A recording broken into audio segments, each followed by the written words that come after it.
What's going on, everybody? It's Tuesday, it's that time of the week again, and welcome back to another segment of Ask M&R. This is the 4th episode, so if you guys do enjoy, smack that like button. If you have a question of your own, leave it in the comment section below. There is a chance I'll answer it next week. If I don't answer it, keep asking because I may answer it in a future episode.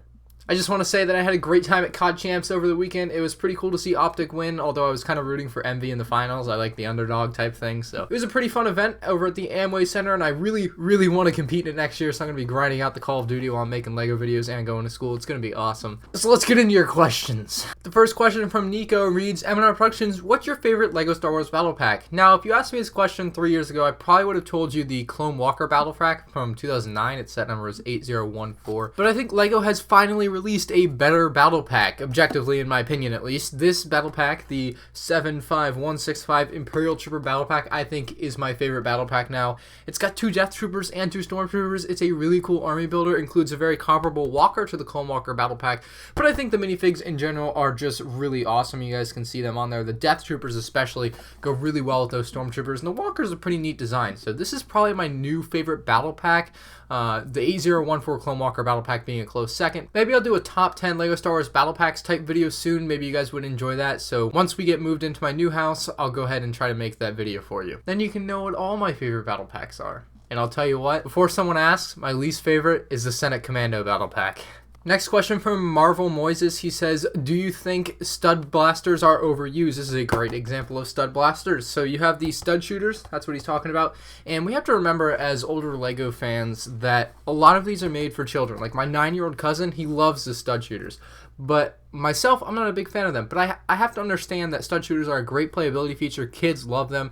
And that stud shooters are just a really neat idea, honestly. Like, they're such a better idea than just the regular blasters as far as playability is concerned. Although the regular blasters look better.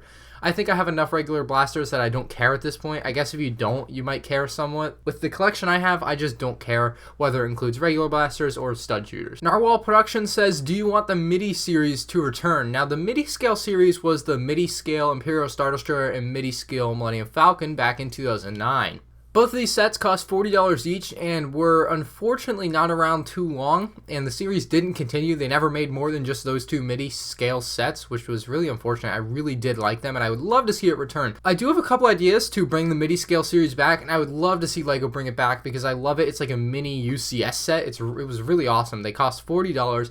I think if they brought it back, it would be $50, so that would be a reasonable price, but you also have to include a minifigure. It's got to be an exclusive minifigure. I think that's the best way to do it and draw people in to purchase these sets at the $50 price point. Without minifigures, it was hard, I think, to get people to buy them at the $40 price point, but if you put it up to $50, include some newer, better designs, cooler ships with a couple of minifigures, maybe an exclusive minifigure in each set, I think you're going to have a really cool MIDI scale line. I wish LEGO would bring it back. Maybe like 1 a year or 2 a year would be great. I just really love the idea. I wish they sold better maybe so they would have made more. Jasu Games and Bricks, do you believe the UCS Falcon is coming in October 2017? Of course I do.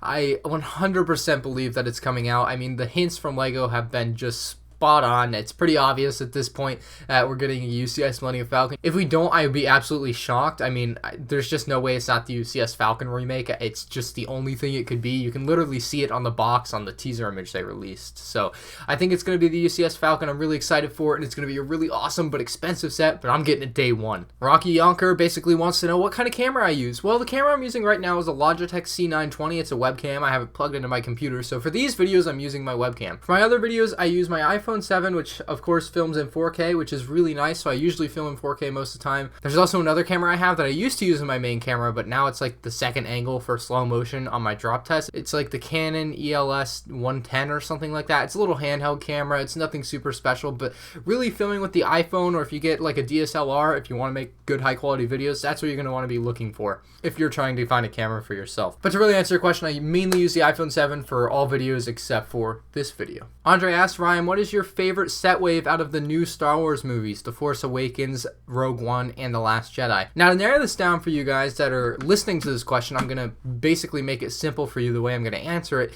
is every year LEGO's done Force Friday for now the last 3 years. So we've had the Force Awakens Force Friday, which had sets like the Millennium Falcon, Kylo Ren Shuttle, Rey's Speeder. Then we had the Rogue One Force Friday, which had like the AT-ST, the hover tank, the U-Wing, Krennic shuttle. And then now we're having The Last Jedi Force Friday, and this is going to be the third wave of movie sets that are like original movie sets, and it's going to include the, First Order Heavy Assault Walker, the Kylo Ren's TIE Fighter, so I think it's going to be a pretty interesting wave. But to tell you which one is my favorite, I think I'm going to go with the Rogue One wave, just because it was really nostalgic. Like, the AT-ST was so cool. I know the Y-Wing didn't come in the original wave, but getting a Rogue One Y-Wing was really awesome as well. And I did really like the hover tank, the U-Wing, and the Krennic shuttle. They all had wonderful designs. And let's not forget, the TIE Striker for $70 was a really cool set. So definitely Rogue One. Speaking of Force Friday, Ronald says, how should I prepare for Force Friday? This will be my first. Where should I purchase the new sets? There's no real preparation for Force Friday. I mean, it's just an event that happens. I think every Toys R Us does it, at least in America that I know of. So if you guys are looking to do Force Friday, call up your local Toys R Us. They're going to know more about it than I will, specifically for your location, so make sure you call them up. Where do you purchase the new sets? Obviously, Toys R Us is going to be the place. As far as I know, they haven't had them marked up the last 2 years when I went in there on Force Friday, so don't worry about paying that premium.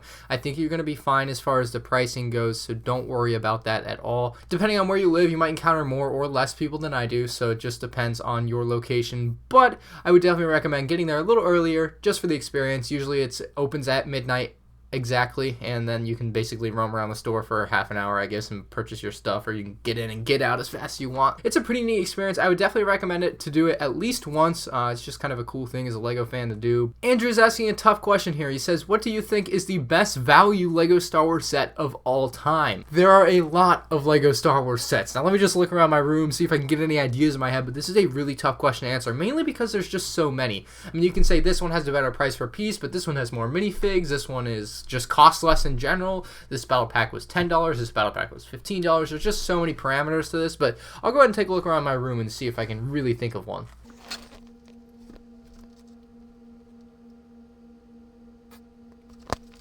I have an answer for you. Now, this is just my opinion. It might not be the best value ever, but I think the 2006 Imperial Star Destroyer is like the best value that you could really get. Had a bunch of minifigs for only $100. It had 1,366 pieces, I believe, and it was just a really cool set design. It's actually on the shelf right down there. You guys should be able to see it right down there. And for $100, I think it's a great set. It's a huge Star Destroyer. It's bigger than the newer one, I believe, and it costs $30 less, has more pieces, more minifigs. So I think as far as value goes, that's a really good value set. Now, it might not be the best value ever, but as far as retail at the time, it's definitely the best value that I can see in my room right now. Getting into the home stretch here, and I'm sorry if I mispronounced your name, but Jamin Grove says, what vehicle do you think most deserves to be made into a UCS set? And he also asks, what is your favorite Star Wars vehicle or scene that has never been made in Lego that you would like to see? So as far as the UCS set goes, I think the best UCS set we could get that hasn't been made yet is an AT-AT. I mean, of course it would be huge and expensive, but it would be so cool. It's an AT-AT UCS. It's a really iconic Star Wars thing, and I think it would really sell well, even with a higher price point. It's just such an iconic ship from Star Wars Episode 5, and I know it was in some of the other movies like Star Wars Episode 6, Star Wars Rebels, even though that's not a movie, but I think it's a really cool set, and it would make a great UCS set despite the possible $500 or $600 price point. It would also be really cool, the MIDI scale. As far as what vehicle or scene that hasn't quite been made in Lego yet that I would like to see, that's a tough question. I'm going to have to think about that one. I think we need a Starkiller base playset. I mean, it was a huge scene from Star Wars Episode 7, and I don't know why Lego didn't capitalize on that. They definitely made stuff from Scarif, so I don't know why they didn't make a set from Starkiller base, kind of like they did with the Scarif thing. So I just think it would have made a cool set. I don't know, maybe like a $60, one of those $60 play sets, kind of like the Jakku playset, kind of like the Takodana playset, but you get the point there. I think a Starkiller base playset would be really cool. Maybe even $120. Who knows what it would be worth, what they would put into it. But I think also the Geonosis Arena is another one that would be a cool scene to have in Lego. Again, despite them possibly having to make a really high price point for this one, if they made it like the UCS Battle of Hoth would be kind of cool. But yeah, those are the two kind of scenes that I wish Lego had made, but they didn't. And lastly, the Stormy asks, if you were a Jedi, what color would you want your lightsaber to be? Well, seeing as when I was growing up and I was like 8 or 9 years old, I was completely obsessed with Anakin's blue lightsaber, so I'm definitely going to go with blue. Alright, thank you all for watching. I hope you did enjoy this week's episode of Ask M&R. If you did, again, click that like button. If you have a question that you want answered on next week's episode, leave it in the comments section below. I got like 150 last week, so I had to really try to skim it down here on this week's episode because I did still answer like 10 questions. So if you guys, again, have a question, leave it in the comment section below. I read them all. I try to pick some that you guys are going to like to hear answered and that I'll be able to answer for you. If you're new around here, make sure you hit that subscribe button. I don't know why this is the first video of mine you're watching, because it's an odd video to be watching for the first time for my channel, but if you are, that's great. Thank you all for watching. I'll see you on the next one. Peace out.